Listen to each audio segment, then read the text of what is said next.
So what's expected of you?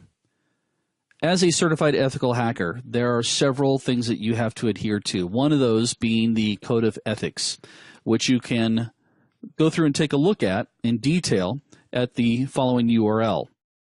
So the domains of the Code of Ethics from EC Council include the following. First, when it comes to privacy, obviously as a security professional, you're going to come across information. And that information you're not supposed to collect, give, sell, trade, transfer, do anything with that information. So security numbers, customer databases, etc.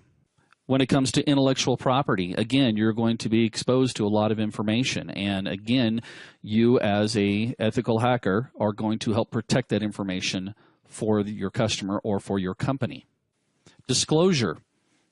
Disclosure, you may uncover some things that in some cases may actually be uncomfortable to talk about. I had a particular situation where the gentleman who hired us to come out to do a pen test, we came across some information, we'll just say it was of adult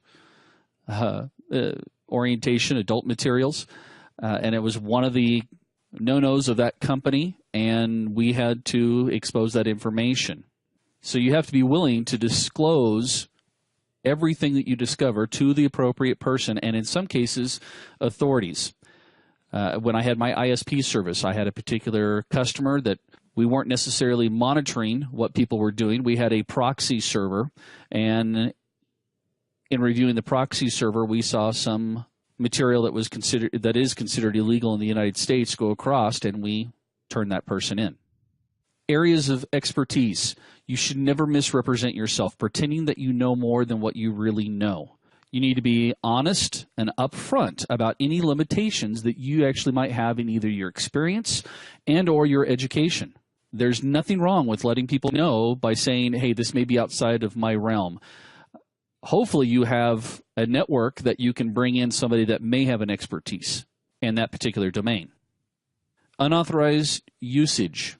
You should never knowingly use software or products that are obtained either unethically or illegally. Illegal activities. As you go through and you represent yourself as an ethical hacker, there may be situations that you have to make sure that you stay clear of, such as double billing or seeing that a particular project may or may not take a certain length of time and you do things that extend out your time so you can bill them for more financial gain. We would also include bribery. There are many situations where you might come across something, and as you're talking about it to an individual or a person within that company, there may be some type of bribery that may take place. And again, your job is to make sure you maintain that code of ethics. Authorization. As either a contractor or possibly an employee of a company, you need to make sure that you use their property in a way that is authorized and that it is to their knowledge and consent. We don't ever do things sneakily behind the door. Disclosure. Now, I know I mentioned disclosure previously. It's our third pull it down, but this is a different type of disclosure. There are many times that as you're doing pen tests or you're doing simulations, you might come across issues that you need to verify, or you need to notify a hardware manufacturer that you've discovered something. There was a great article that I was reading by a pen tester who was going through and he discovered a flaw, and it was a flaw on a hardware device that gave immediate and instant root access. And he went through, and before he would talk about it on his blog, he notified the manufacturer. And his frustration came from the manufacturer not necessarily taking the steps as quickly as he thought they should. It actually took over 100 and some odd days for them to actually respond, and finally for them to come public with the information. In the meantime, this ethical hacker was concerned that there were 25,000 plus users of this particular hardware device that were currently being exposed. So if you come across some type of a flaw, you do need to notify the manufacturer so that you can help fix other customers. If by chance they don't respond, I would probably, and this is actually what the author did, is he went through and started posting his frustration on Twitter and made sure he tagged this particular manufacturer so they could see that he was getting ready to announce it. And it wasn't until he got very close to finally coming out and telling everybody what the flaw was that they actually responded and came out with a fix. It was actually for a NAS device, a business-level NAS device, which was kind of interesting. Management. Anytime that you get involved in a project, you need to make sure that you have good management procedures in place so that you can make sure that, again, this kind of goes back to the issue of billing. You need to make sure you manage your projects appropriately. Make sure you have a goal and a time frame. And if you're going to have to adjust that time frame, you're going to manage it by letting people know. Knowledge sharing.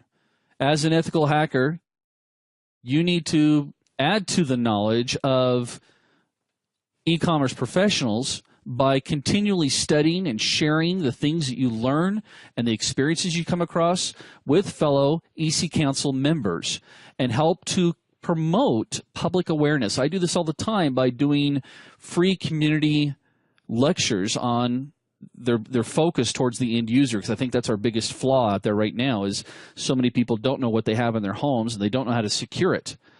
But we need to share that information and try to promote a public awareness. Confidence. As an ethical hacker, you should always present yourself in a professional and ethical and competent manner. This means even when you're possibly competing with someone else for a particular project. In layman's terms, no backstabbing, folks.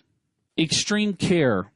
Now, as we go through all the different courses in this series, we're going to be introducing some tools that can be extremely dangerous. So as an ethical hacker, you need to make sure that you conduct yourself and the software and the things that you deploy against a network, that you will have experience with those products, and you're not going to willy-nilly just execute some program on someone's network. You're going to do this extremely carefully. And when you come across a situation, we don't necessarily fix the situations that may or may not be in our scope of our project. And even though we may think we know what's best for their company or for our company, we're still going to get guidance and clearance for any type of action. Malicious activities. Again, you are not going to associate with any type of malicious hackers or engage in any type of activities that would be considered malicious. No compromise. What we mean by this is that you are in no way going to purposely compromise or cause a company or organization system to become compromised through the process of your professional dealings with them. Legal limits. You're going to make sure that as you do these penetration tests, that everything that you're doing has been approved, authorized, and it was within the legal limits of the scope of your project. I know there's some really fun movies out there, where people are doing these tests and coming across information, doing things that may or may not be legal. That is not your purpose. Your purpose is to make sure you stay within those guidelines. And we'll talk about that a little bit later on when we talk about pen tests, that we are going to have a scope that we set up, that we understand exactly what it is we're doing, what our limitations are. We got to actually know where the goalposts are and where the sidelines are. What's considered out of bounds? What's considered fair play? Involvement. As an ethical hacker, you are making a promise. You're going to adhere to the code of ethics that you will not partake in any black hat activities or be associated with any black hat communities that are out there trying to endanger people's networks infrastructure. Now, that doesn't mean that, and we'll talk about this with vulnerability research, that doesn't mean that you're not monitoring them. But you're not going to help promote them. You're not going to help solve their problems, especially when it comes to dealing with online forums. Which gets us to the last one, which is underground communities. So again, you are not going to be a part of any underground hacking communities for the purpose of being an evangelist or expanding the black hat knowledge or their activities. If you see something happening, again, I monitor some of these communities to see what the big shindig is out there, and then I know that I use that as my part of my utility belt. There's my Batman reference. part of my utility belt so I know what hackers are thinking. Again, I need to get this across to you. You should be thinking like a hacker. You are a profiler. And in order to understand the enemy, you've got to know what the enemy is doing and what they're up to.